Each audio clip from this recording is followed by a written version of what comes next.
Nandito na ngayon sa ating aviary. Kadi-deliver lang kanina ng ating Par Blue Split Opa na Dan tsaka Green Ewing Opa Dan Hen. So ayan, mga bata pa sila. So 3 months pa lang yung cock at 5 months yung hen. So hindi naman sila nag-aaway. Buisit lang tong back to back na ating post RF. So ayan yung ating post RF na mapulang mapula na. Sana magbuga ka agad ng RF.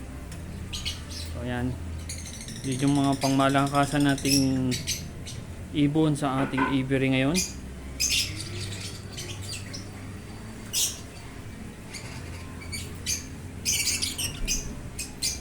So double cage na back to back Dan at back to back na post RF. So ito yung ating aviary. Ito na ang ating aviary, kabuuan ng ating aviary. Sobrang laki na niya.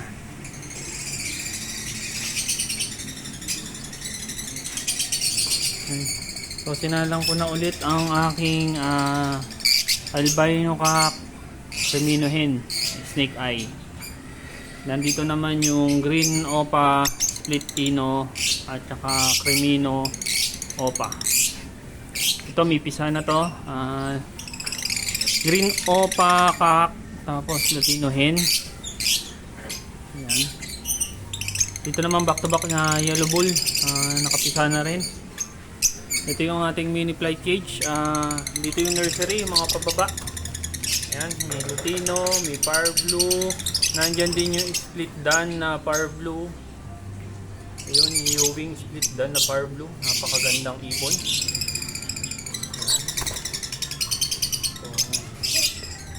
Kapatid siya nung Par Blue na Dan. Ito naman yung ating main na flight cage. Ayan. So karamihan nandito puro mga hen, mga matured na yan, mga proven hen. So kulang na kulang tayo sa cock. Ayan, mga matured. Ito naman yung ating Par Blue Pale with opa na cock at dilute na hen. Umipisa na silang isa. Ito yung back to back na Par Blue Pale with opa at saka Par Blue opa hen. Ayan, so may itlog pa lang. Ito yung post RF natin.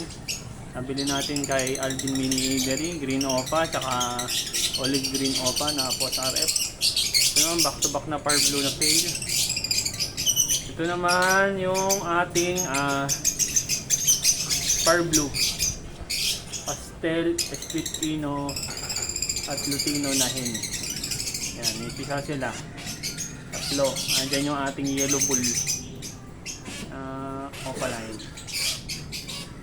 Ito naman yung producer ko ng Par Blue Pastel na napakaganda. Bio Opa Pastel at Green Opa Pastel.